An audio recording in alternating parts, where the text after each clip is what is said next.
Mata semua orang menatap tajam ke arah cahaya yang menyilaukan itu. Fenomena seperti itu, pemandangan seperti itu, adalah apa yang ditunggu-tunggu oleh seluruh klan Sho. Ini adalah garis keturunan emas cemerlang. Semua orang yang hadir menatap cahaya yang menyilaukan di depan mereka dengan linglung. Bahkan Xiaoming yang memiliki ekspresi serius menatap pemandangan di depannya dengan linglung. Garis keturunan emas cemerlang ini menunjukkan bahwa ada orang yang luar biasa di klan Sho yang memenuhi syarat untuk menantang tahta kaisar yang legendaris. Ada harapan untuk bangkit, ada harapan untuk kebangkitan klan Sho kita. Sho Yuheng tidak dapat menahan tawanya. Meskipun itu hanya kualifikasi tingkat pertama, hanya poin ini saja sudah menjadikan harapan klan selama bertahun-tahun. Itu adalah keinginan banyak ahli yang tidak dapat meraihnya. Sekarang, cahaya bersinar pada klan Sho. Selama mereka dapat membesarkan orang ini dengan kekuatan seluruh klan, hari ketika klan Sho berdiri di puncak benua sudah dekat. Cepat, perhatikan baik-baik siapa dia. Mulai hari ini dan seterusnya, dia akan diajari secara pribadi oleh 10 tetua agung. Tidak seorang pun diizinkan untuk... Sebelum suara Sho Yuheng selesai, cahaya kemasan itu perlahan menghilang. Wajah yang terekspos di depan semua orang menyebabkan ekspresi mereka membeku. Sho Xuan, jantung Sho Dingtian tiba-tiba berhenti berdetak. Ketidakpercayaan muncul di hatinya. Tubuhnya tanpa sadar berkedut beberapa kali sebelum dia jatuh ke tanah. Sho Xuan memegang batu darah di tangannya dan menarik seberkas cahaya keemasan terakhir. Tatapannya menyapu semua orang dengan tenang. Akhirnya, dia menatap Shoyan dan tersenyum.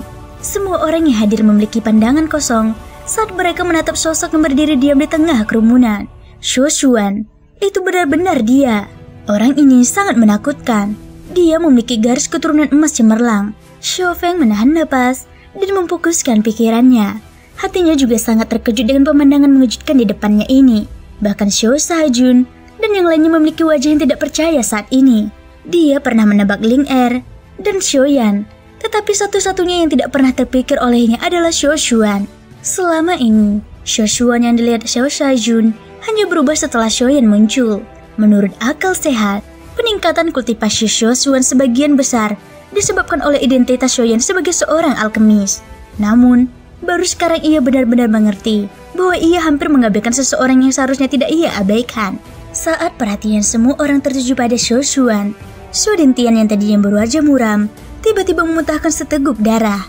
Wajah tuanya langsung berubah pucat pasi, dan tubuh lemas saat ia jatuh ke tanah.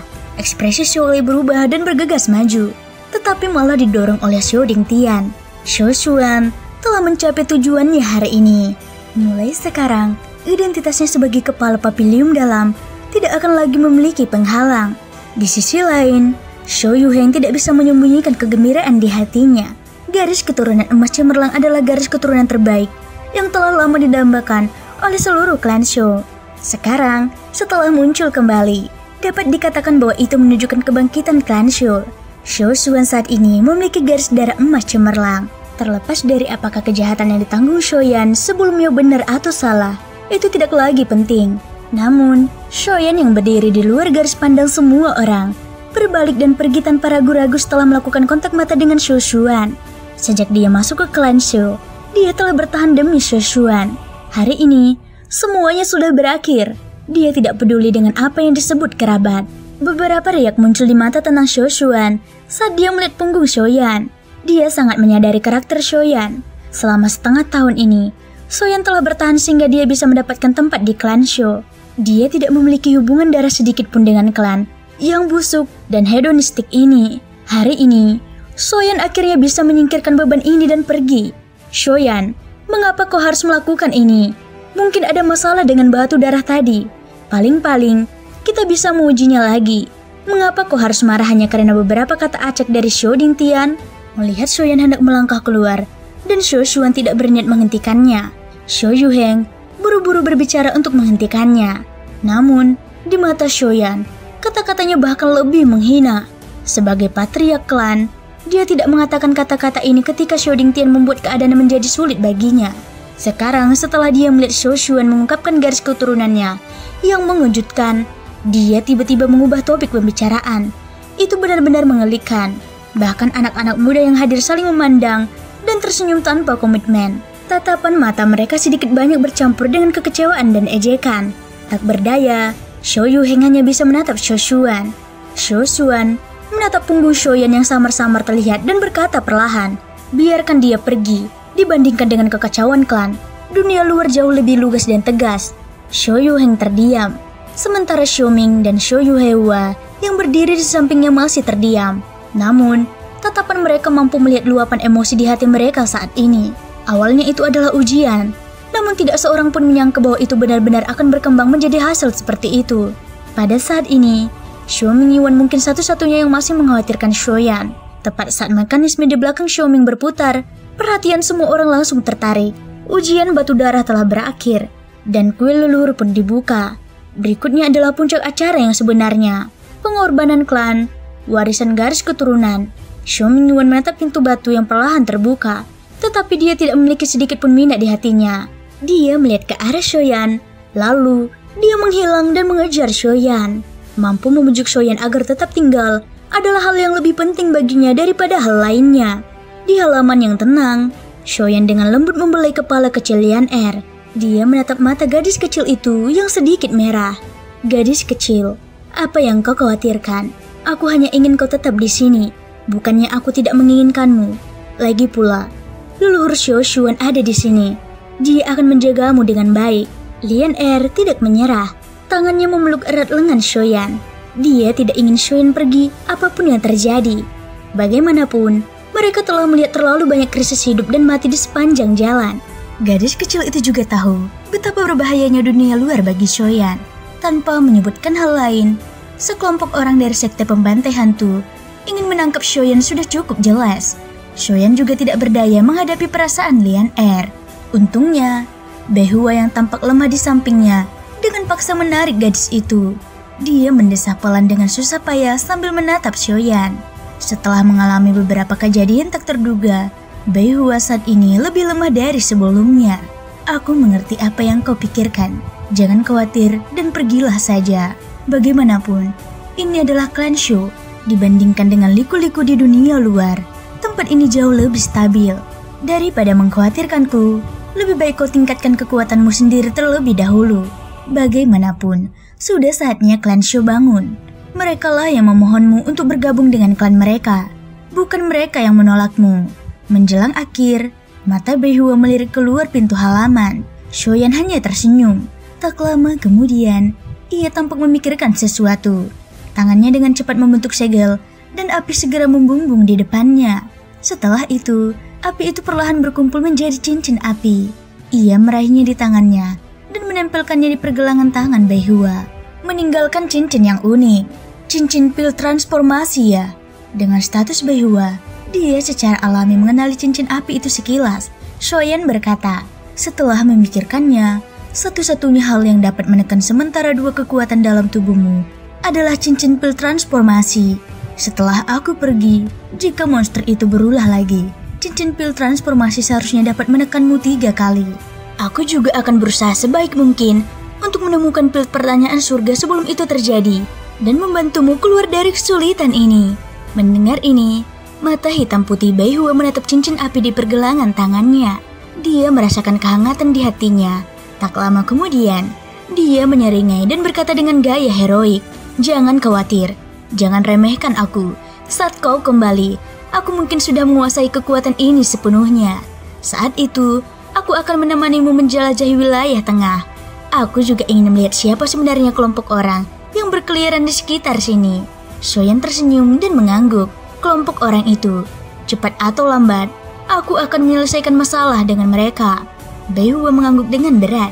Setelah itu, dia menatap Xiaoyan dan berkata, "Saat kamu pergi kali ini, apakah kamu punya tujuan?" Xiaoyan tidak berkomentar. Jari-jari di balik lengan bajunya mengusap pelan, dan sebuah token kayu muncul di tangannya. Behua tampak termenung dan berkata lagi, "Kapan kamu berangkat?" Xiaoyan menjawab, "Sekarang." Singkat cerita, di luar balai kota kuno, Xiaoyan menghadap aula besar yang tertutup rapat dan membungkuk memberi hormat. Xiaoyan menyapa tetua Li. Begitu dia selesai berbicara, ruang di depannya perlahan terdistorsi dan seorang lelaki tua berjubah ungu muncul. Lelaki tua ini adalah pengurus balai kota kuno, Xiao Li. Xiaoyan pernah bertemu dengannya saat ia pertama kali masuk ke klan Shou. Meskipun lelaki tua ini memiliki temperamen yang aneh, menurut Shou Xuan, ia adalah salah satu dari sedikit orang di klan Shou yang tidak menghakimi orang lain berdasarkan status mereka. Setelah muncul, lelaki tua itu mengamati Shoyan yang ada di depannya dan ekspresinya sedikit terkejut. Aneh, kuil leluhur dibuka hari ini dan seharusnya sudah waktunya untuk berpartisipasi dalam pengorbanan klan. Mengapa kamu ada di sini? Melihat Shoyan tidak menjawab, tatapan Sholi beralih dan menatap langit di atas balai kota kuno. Dia berkata dengan suara rendah, "Orang tua, karena kamu mengikutinya, kamu mungkin tahu apa yang sedang terjadi." Shoyan menoleh, dan benar saja, Shou Mingyuan lah yang mengikutinya sepanjang jalan. Shou Mingyuan mendarat di samping mereka berdua. Dia menghadap Shoyan, dan kata-kata yang ingin dia bujuk dari lubuk hatinya tersangkut di tenggorokannya. Tatapannya beralih ke Sholi, hanya untuk mengutuknya dengan suasana hati yang buruk. "Dasar bajingan tua, kapan giliranmu bicara tentang cara aku melakukan sesuatu? Kalau kau tidak bisa mengendalikan amarahmu, berhati-hatilah agar aku tidak membiarkanmu mati karena usia tua di balik kota kuno." Setelah memarahinya, baru kemudian Shou Mingyuan menceritakan semua yang terjadi di kuil leluhur. Shou Dingtian sombong selama separuh hidupnya. Setelah kejadian ini, aku khawatir akan sulit baginya untuk menonjol. Sedangkan untuk Shou Xuan, aku selalu merasa kultivasinya aneh. Aku tidak menyangka dia memiliki garis darah emas cemerlang. Sungguh luar biasa. Setelah serangkaian kata-kata, Sholi tidak dapat menahan diri untuk tidak mengejek tindakan Shou Dingtian hari ini. Ketika dia menyebut Shou Xuan, matanya tidak dapat menyembunyikan keterkejutan dan kepuasan. Jelas, dia juga memiliki keraguan tentang apa yang terjadi saat itu. Sekarang, setelah dia tahu bahwa Shou Xuan benar-benar memiliki kekuatan garis darah emas cemerlang, keterkejutan di hatinya menjadi semakin kuat. Sambil berbalik, Sholi sekali lagi menatap Shoyan di hadapannya dan mengangguk. "Aku bisa mengerti sedikit tentang tindakanmu hari ini. Seorang pria yang berdiri di dunia, memandang rendah dunia, berdiri dengan bangga di antara para pahlawan. Betapa tidak terkendalinya itu. Shou Dingtian itu hanyalah manusia biasa, tidak perlu repot-repot mengurusnya. Lanjutkan saja. Mengenai pengorbanan klan, tidak akan terlambat untuk memasuki aula leluhur saat kau kembali." Mendengar itu, Shoyan mengangguk. Dia tidak pernah memikirkan hal itu. Setelah berbasa-basi sebentar dengan lelaki tua itu, dia meninggalkan klan Shou bersama Shou Mingyuan. Sesaat kemudian, keduanya berada di luar kota Shou. Shoyan menatap pegunungan di kejauhan. Perasaan kesepian yang familiar tak dapat dielakkan muncul di hatinya, membuatnya merasa sedikit sedih. Shou Mingyuan yang berada di sampingnya tidak tahu harus berkata apa. "Apakah kamu benar-benar memutuskan untuk pergi begitu saja?" Shoyan mengangguk pelan. Sejak dia datang ke wilayah tengah, dia sudah datang jauh-jauh untuk Shou Xuan. Hari ini, dia akhirnya harus melakukan perjalanan sendiri. "Nak, aku minta maaf." Tiba-tiba, Shou Mingyuan membungkuk dan meminta maaf kepada Shoyan dengan ekspresi serius. Emosi yang terpendam dalam hatinya juga terungkap, dan mata tuanya dipenuhi dengan rasa bersalah. "Tetua ketiga, mengapa kau melakukan ini?" Shoyan buru-buru membungkuk untuk mendukungnya. "Aku tahu bahwa semua yang terjadi hari ini pada akhirnya disebabkan olehku.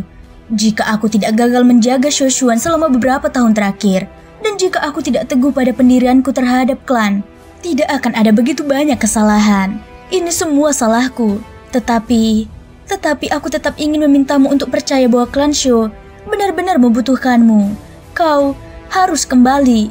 Air mata mengalir di wajah Shou Mingyuan. Dia sangat ketakutan.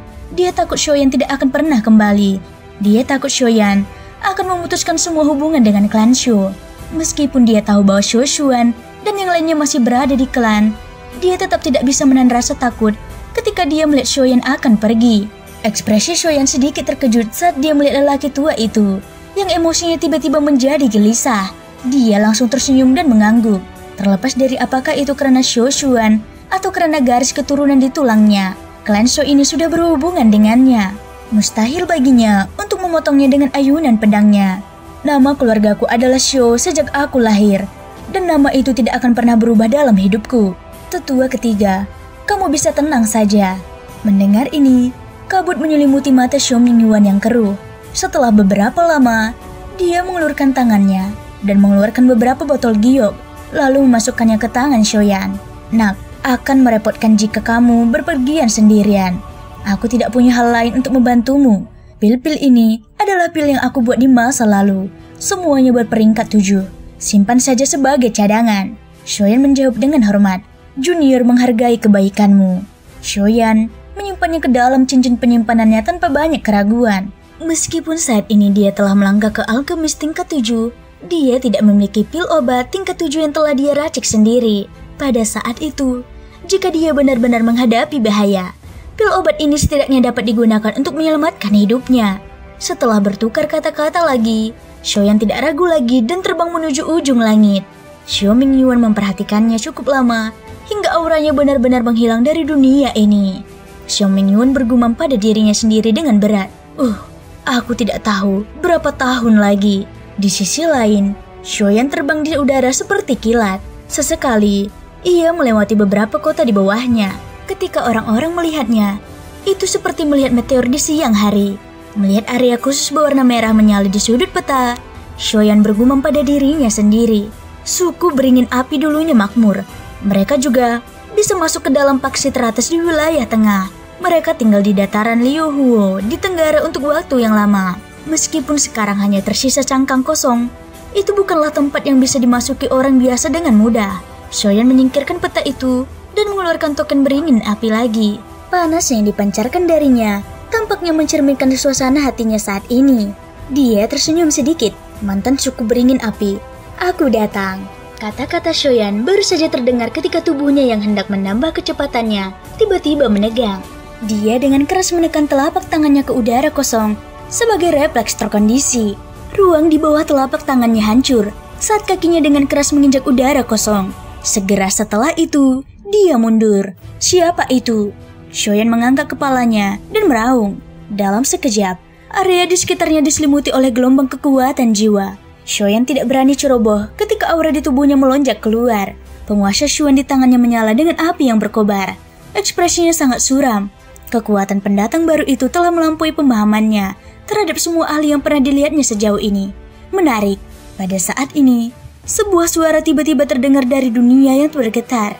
Segera setelah itu, Shoyan sangat terkejut saat mengetahui bahwa kekuatan yang telah melonjak keluar dari tubuhnya ditekan kembali ke dalam tubuhnya tanpa kendalinya. Api surgawi yang menyala di penguasa Shuan juga meredup. Tak lama kemudian, cahaya keemasan melesat ke segala arah dari ruang kosong di depannya. Banyak sinar cahaya saling terkait satu sama lain. Dalam beberapa tarikan napas, mereka menggumpal menjadi cakram bundar emas seukuran telapak tangan. Ketika Shoyan menoleh, benda yang terlihat adalah cakram formasi yang ditutupi dengan simbol-simbol misterius. Anak kecil, bawalah ini bersamamu. Benda ini bisa menyelamatkan hidupmu. Suara tua tiba-tiba bergema di benak Shoyan. Begitu dia pulih, semua yang ada di dunia kembali normal. Yang tersisa di depannya hanyalah cakram formasi yang memancarkan cahaya keemasan dan penguasa Shuan yang terbakar dengan di tangannya. Shoyan cukup terkejut dengan semua yang terjadi. Butuh waktu yang lama sebelum dia bertanya dengan suara gemetar. Bolehkah aku bertanya siapa senior? Suara tua itu kembali bergema. Seseorang dengan nama keluarga Shu. Pada saat yang sama, kata-kata ini diucapkan. Seorang lelaki tua yang duduk di platform batu di sebuah kota di kejauhan perlahan membuka matanya.